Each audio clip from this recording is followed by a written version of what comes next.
Assalamualaikum warahmatullahi wabarakatuh. Selamat pagi anak-anak. Bagaimana kabarnya hari ini? Semoga semuanya selalu sehat ya. Hari ini kita akan belajar tema 4, subtema 2, muatan pelajaran IPA, pokok bahasan, penerapan teknologi pada pemanfaatan sumber daya alam. Nah, perhatikan gambar ilustrasi berikut. Pekerjaan ayahku adalah seorang nelayan. Aku sangat bangga dengan ayahku.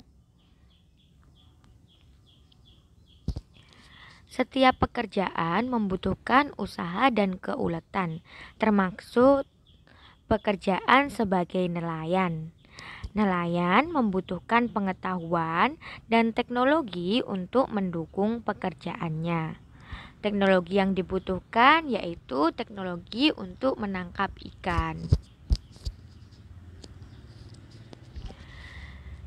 Nah, ada yang namanya teknologi tradisional. Nelayan tradisional menggunakan sampan atau perahu kayu saat berlayar menangkap ikan dan memanfaatkan pasang surut air laut. Jika air laut surut, nelayan pergi berlayar untuk mencari ikan. Ini sangat tergantung ya dengan pasang dan surut air laut. Adapun beberapa peralatan yang digunakan oleh nelayan tradisional untuk menangkap ikan ada jala atau jaring. Kemudian ada alat pancing, bubu. Nah, bubu ini terbuat dari bambu ya, seperti anyaman. Nah, seperti ini bentuknya. Kemudian ada tombak. Itu semua adalah peralatan tradisional ya yang digunakan nelayan untuk menangkap ikan. Kemudian ada teknologi modern. Nelayan yang lebih modern menggunakan perahu besar untuk berlayar dan menangkap ikan. Kapal dijalankan menggunakan mesin ya. Mesin ini membutuhkan bahan bakar. Dan berikut beberapa peralatan yang digunakan oleh nelayan modern. Nah, ada radar. Radar ini gunanya untuk mendeteksi kumpulan ikan. Sehingga alat ini bisa membantu para nelayan menemukan perairan yang banyak terdapat ikan. Kemudian ada B, racun. Racun merupakan zat pelemas untuk ikan yang bisa terbuat dari tumbuhan ataupun bahan kimia. Namun penggunaan racun ini dilarang ya karena hal ini dapat membahayakan lingkungan. Kemudian ada pukat. Nah, pukat ini merupakan jaring yang sangat besar dengan pelampung di bagian atas dan pemberat yang ada di bagian bawah. Kemudian ketika ikan-ikannya sudah terperangkap, nah ini akan ditarik oleh katrol. Pukat ini dapat menjaring lebih banyak dibandingkan jaring tradisional. Jadi semua ikan baik yang masih kecil-kecil itu semua bisa tertangkap menggunakan pukat ini atau biasa disebut juga pukat harimau. Kemudian ada bom ikan. Bom ini merupakan bahan peledak yang diletakkan di dalam laut untuk menangkap ikan. Penggunaan bom ini juga dilarang karena merusak lingkungan. Jadi seperti tadi pukat harimau dan bom untuk menangkap ikan ini dilarang ya karena ini dapat merusak lingkungan. Berikut diagram Venn perbedaan dan persamaan nelayan tradisional dan modern. Tadi sudah kita pelajari, sekarang kita kelompokkan. Nah, nelayan tradisional 1. Menggunakan sampan atau perahu kayu. 2. Mengandalkan tenaga angin dan pasang surut air laut untuk pergi dan kembali ketika berlayar mencari ikan. 3.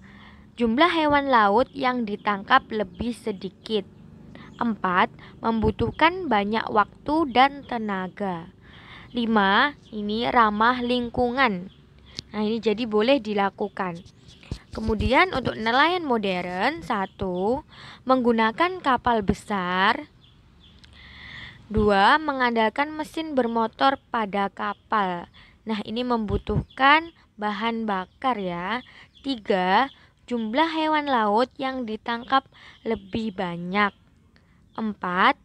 Menghemat waktu dan tenaga. 5. Jika digunakan secara berlebihan, ini dapat merusak lingkungan atau ekosistem di laut. Kemudian persamaannya apa dari nelayan tradisional dan nelayan modern? Persamaannya, 1. Sama-sama digunakan untuk menangkap hewan laut, seperti halnya ikan. 2. Sama-sama menghadapi ombak dan badai. Nah, jadi itu ya persamaan dan perbedaan nelayan tradisional dan modern. Sekarang kita belajar dampak penggunaan teknologi dalam menangkap ikan. Penggunaan teknologi dalam menangkap ikan memiliki dampak bagi nelayan dan lingkungannya. Lingkungannya apa? Ya di laut itu. Dampak positif kita bahas dulu ya. Dampak positif penggunaan teknologi yang tradisional. 1. Tidak merusak ekosistem karena alat dan bahannya yang ramah lingkungan. 2. Bahan dan alat yang digunakan mudah didapat dari lingkungan sekitar. Kemudian dampak positif teknologi modern. 1. Hasil tangkapan nelayan akan lebih banyak karena tidak tergantung dengan cuaca. 2. Menghemat waktu dan tenaga karena menggunakan peralatan canggih. Nah, sekarang dampak negatifnya. Dampak negatif teknologi tradisional yaitu 1. Hasil tangkapannya lebih sedikit karena tergantung pada cuaca dan arah angin. 2. Menghabiskan waktu dan tenaga karena menggunakan peralatan yang sederhana. Kemudian untuk dampak negatifnya dari teknologi modern. 1. Merusak lingkungan jika digunakan secara berlebihan. 2. Menghabiskan biaya karena sebagian besar alat yang digunakan ini dibuat oleh pabrik, jadi harganya mahal. Dampak pemanfaatan teknologi bagi keseimbangan alam. Nah, ternyata dengan menggunakan teknologi tidak bijak itu tentunya akan merusak lingkungan yang ada di sekitar ya. Nah, tadi ada peralatan yang digunakan oleh nelayan untuk menangkap ikan. Nah, ada beberapa peralatan yang dilarang ya oleh pemerintah. Yakni ada bom ikan, 2 racun, yang ketiga pukat harimau. Nah, hal ini dilarang dikarenakan dapat menimbulkan dampak negatif terhadap lingkungan. Misal contohnya, ketika menggunakan bom untuk menangkap ikan. Nah, maka di sini kita tidak memperhatikan daur hidup ikan. Sehingga ikan yang kecil-kecil ikut tertangkap ya, ikut diambil oleh nelayan. Sedangkan kalau seperti ini terjadi secara terus-menerus, maka dikhawatirkan ikan atau biota-biota yang ada di laut ini akan semakin berkurang secara terus-menerus ya. Nah, hal ini kalau terjadi seperti itu sangat berbahaya ya bagi lingkungan atau ekosistem laut. Begitu juga ketika menggunakan racun. Nah, racun ini bisa juga berasal dari bahan-bahan kimia, di mana bahan kimia jika tercampur di air laut ini dapat merusak ekosistem di laut itu. mencemari perairan itu. Kemudian begitu juga dengan pukat harimau. Pukat harimau ini sama ya seperti bom ikan tadi. Ketika mengambil ikan dengan cara pukat harimau, ini kan menggunakan jaring yang sangat besar, sehingga baik yang ikan kecil, ikan besar semua ikut tertangkap. Nah, ini juga tidak baik ya untuk lingkungan. Nah, apa akibatnya penggunaan bom ikan ini? Yang pertama yaitu bom mengandung bahan kimia yang dapat mencemari air laut. 2. Ledakan bom menghancurkan terumbu karang dan ekosistem bawah laut. 3. Ledakan bom membunuh semua hewan laut yang ada di sekitarnya, termasuk anak-anak ikan dan terumbu karang. Nah, ini sangat merugikan ya. Berikutnya akibat penggunaan pukat harimau. Apa? Ya, 1. Pukat harimau yang besar dan berat dapat merusak terumbu karang dan ekosistem yang ada di laut. 2. Hewan laut lainnya ikut terjaring sehingga jumlahnya semakin berkurang. Nah, lama-lama ini bisa punah. Kemudian yang ketiga, anak ikan ikut terjaring sehingga mengganggu kelestarian berbagai jenis ikan. Nah, bagaimana cara kita menjaga kelestarian sumber daya alam? Nah, berikut hal-hal yang perlu diperhatikan supaya keseimbangan alam dan kelestarian alam tetap terjaga. Yang pertama yaitu dengan tidak menangkap ikan secara besar-besaran. 2. Tidak menggunakan bahan peledak atau racun. 3. Tidak menggunakan pukat harimau. Dan keempat, memperhitungkan daur hidup ikan.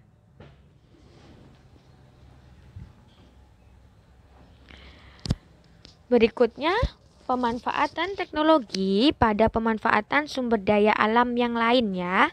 Berbagai pekerjaan di sekitar kita membutuhkan teknologi untuk memudahkan pekerjaannya. Salah satu pekerjaan yang membutuhkan teknologi adalah pembuatan pensil. Nah, pensil ini terbuat dari campuran grafit dan tanah ya, dimana grafit itu termasuk bahan tambang. Satu batang pensil dibuat dari sumber daya grafit, tanah liat, dan kayu. Nah, jika penggunaan pensil tidak dibatasi, maka ketiga sumber daya alam tersebut akan cepat habis. Nah, coba perhatikan berikut bagan proses pembuatan pensil. Bubuk grafit dan tanah liat. Kemudian menjadi adonan grafit dan tanah liat. Nah, adonan tersebut dibentuk menjadi isi pensil. Kemudian isi pensil dibakar selama 3 hari. Isi pensil kemudian dibalut dengan kayu dan dipotong. Akhirnya menjadi pensil. Nah, itu berikutnya. Karena tadi pensil berasal dari sumber daya alam yang dari bahan tambang yaitu grafit dan campuran tanah liat dan kayu, jadi penggunaannya harus dibatasi. Nah, bagaimana cara menghemat pensil untuk kelestarian sumber daya alam? Ya, yang pertama yaitu menggunakan pensil sesuai dengan kebutuhan. 2. Meraut pensil yang baru setelah pensil yang lama sudah habis. 3. Menggunakan satu pensil saja untuk menulis atau menggambar. Yang keempat, tidak membuang pensil yang masih panjang karena hal tersebut termasuk pemborosan. Kemudian perhatikan tabel penggunaan sumber daya alam. Yang pertama, pekerjaan pengrajin kayu. Barang yang dihasilkan yaitu ada kursi. Bahan asal bendanya kayu dari batang pohon. Jenis sumber daya alamnya ini tumbuhan. Kemudian ada peternak sapi perah. Yang dihasilkan susu, bahan asal sapi. Jenis sumber daya alamnya ini hewan. Berikutnya ada penambang batu kapur, menghasilkan bangunan rumah atau sekolah. Bahan asalnya batu kapur atau gamping. Ini termasuk sumber daya alam jenis bahan tambang. Kemudian ada petani. Petani menghasilkan sayur, asalnya dari tanaman sayur, dan ini termasuk jenis sumber daya alam tumbuhan. Kemudian ada nelayan. Nelayan menghasilkan ikan ya, bisa ikan asin, sardeng. Bahan asalnya apa? Ya dari ikan. Jenis sumber daya alamnya yaitu hewan. Nah, selain kita harus memanfaatkan dengan bijak, kita juga harus mengetahui cara menghemat penggunaan sumber daya alam. Bagaimana? Yang pertama, tidak merusak bangunan seperti rumah atau sekolah. 2. Menanam tanaman sayur dan buah di halaman rumah. 3. Menggunakan kursi dengan baik dan tidak merusaknya. 4. Melakukan penghijauan untuk melestarikan pohon-pohon. 5. Menggunakan barang sesuai kebutuhan dan tidak berlebihan. 6. Tidak menyakiti hewan dan tidak merusak tumbuhan di sekitar. 7. Tidak menyisakan susu, ikan asin, atau sardeng yang sudah dibuat. Nah, itu tadi beberapa contoh cara menghemat penggunaan sumber daya alam. Nah, alhamdulillah pembelajaran hari ini cukup sampai di sini dulu. Sampai ketemu di pertemuan berikutnya. Terima kasih. Wassalamualaikum warahmatullahi wabarakatuh.